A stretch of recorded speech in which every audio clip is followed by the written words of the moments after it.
Welcome to Game 8 Reviews. Hey everyone, welcome to Game 8's review of Naughty Dog's The Last of Us Part 2. While we may tease some things, there are no major spoilers to the story. So without further ado, let's get started.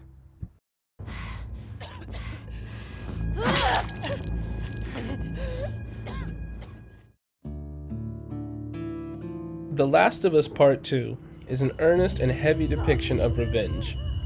This game is so despondent and grim that it may make players feel extremely uncomfortable with the actions they have returning protagonist Ellie carry out. And with the development team really making use of the next-gen specs, you will see and hear every part of it. With roughly 25 hours of playtime, this story takes place 5 years after the events of The Last of Us, where Joel, as he tells Ellie, saved her from the Fireflies. The setting this time around starts in the continued post-apocalyptic state of Jackson, Wyoming. Clickers and humans are more threatening than ever. Be prepared to journey and manslaughter your way through hazy, snow-ridden mountains, abandoned and overgrown cities and towns, and many, many more different environments. The game centers around two playable characters, with Ellie being the real lead, and we get to see more and more how their paths intertwine as the story unfolds. You will continuously switch between both characters, and the story's choice of where you change can be quite frustrating to say the least. While playing as one character, all we could think about is what was going on with the other, which is distracting us from really being immersed in certain parts of the game.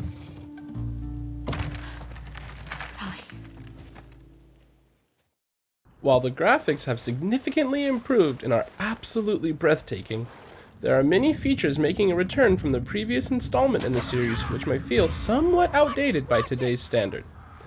If you are someone who enjoyed all the mechanics and combat system from the first Last of Us, then great news for you, because this title is more or less just a leveled up version of that. Other than the added addition of being able to go prone and dodge, the combat is essentially just a cleaned up version of what Part 1 introduced. A jump feature has also been added, which is a welcome change, but does not add much to the game other than some average platforming. It is more so used as a way to progress through areas and trigger quicktime events that after a while become somewhat predictable. Combat may not have changed, but the melee and death animations sure have.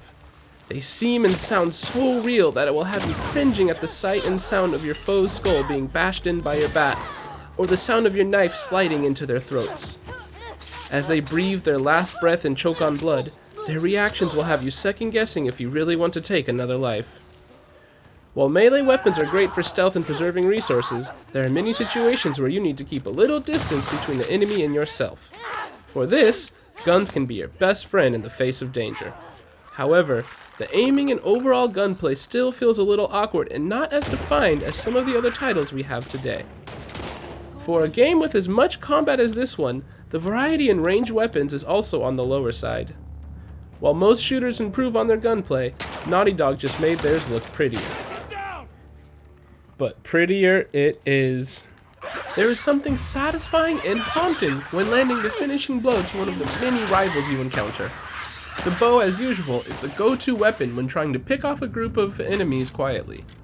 With a nicely aimed headshot, you will be able to take out most of what stands in your way in one shot. This becomes especially important as you increase the difficulty where AI is much smarter and materials almost non-existent. The new dodge feature feels quite forced and almost ruins the fluid melee combat. While mashing the square button to butcher who and whatever is in your path, seemingly unstaggerable enemies will pose in a way that shows you they are preparing to attack. Unless you can miraculously pull out your gun and end them in that moment, which you cannot, you are forced to play the minigame-like interaction that is dodging. If you fail to dodge or miss the timing, the enemy will continue to string attacks together until you are able to properly dodge out of the flurry and counter with an attack of your own.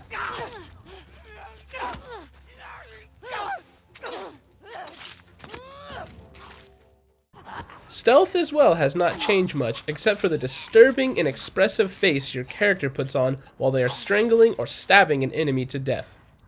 While the prone feature adds some new stealth options like hiding in tall grass, everything still feels like a copy and paste from the previous game. If you played Uncharted or even the previous Last of Us game, you may remember specific action sequences that require you to defend Ellie while hanging upside down or fighting on top of a moving train as Nathan Drake. The Last of Us 2 unfortunately does not have as many of those as we would have liked to see. While the cutscenes mix in well with the actual gameplay, making for very smooth transitions, it would have been nice to enjoy more variety in the combat that other titles from this team were full of.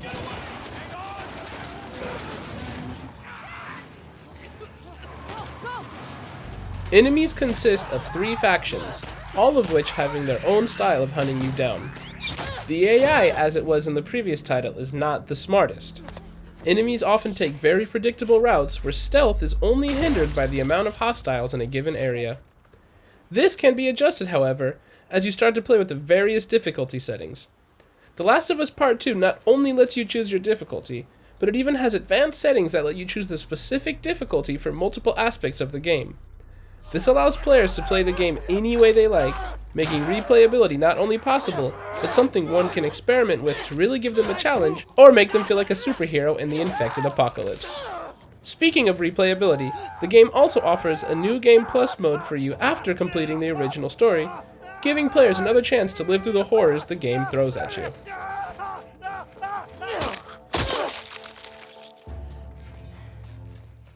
Just like its predecessor, The Last of Us Part 2 has the same looting, crafting, and level up system where you collect materials, scraps, and supplements that are scattered across the game world to craft weapons and healing and upgrade your skills and firearms. This does not take away from the game in any way though, because the system works very well with the series. This game heavily follows the belief of, if it ain't broke, don't fix it. As you increase the difficulty, the amount of materials you can find drastically decreases, making every bullet, bomb, and health kit count. It forces players to seriously look at each confrontation and has them wondering how many materials are necessary to clear this area and whether the juice is worth the squeeze.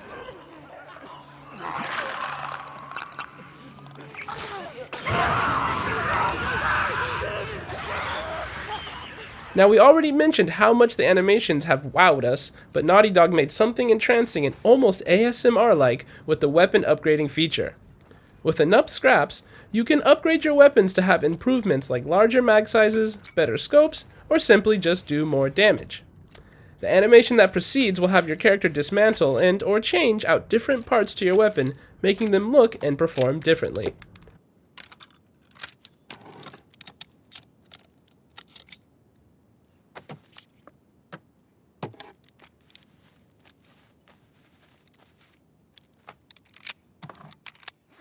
As for upgrading your character's skills, every upgrade increases your chance of survival.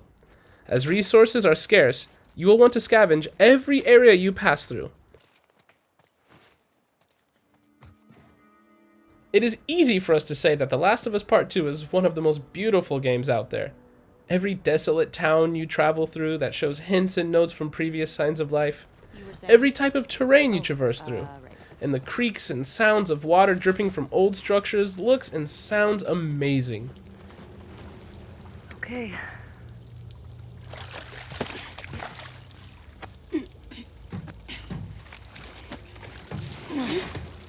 From the footprints you make as you trek through the snow to the darkening of your clothes as they get wet, the visual effects are impressive. You will enter some areas that really help give this title the survival horror tag it deserves. As you sneak through corpse and infected-ridden areas, you will feel the tension that is building around you while you try to avoid being caught. The visuals mixed in with the in-game music work perfectly together to create a creepy, tense, and at times even relaxed environment.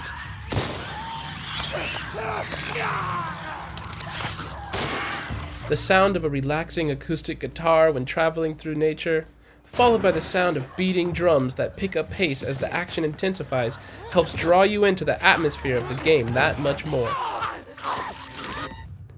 The in-game sounds as well have been fine-tuned to perfection. The soothing sound of running water or leaves crunching under your feet may feel even therapeutic for a moment, until the screech of infection breaks the lull in serenity. The sound of each gun as it fires, or each melee weapon as it strikes an enemy, differ and all make a very disturbing, yet seemingly convincing sound. The puzzles, as this game would like to call them, are better described as a local scavenger hunt. Find certain items or machines in the area to help you progress.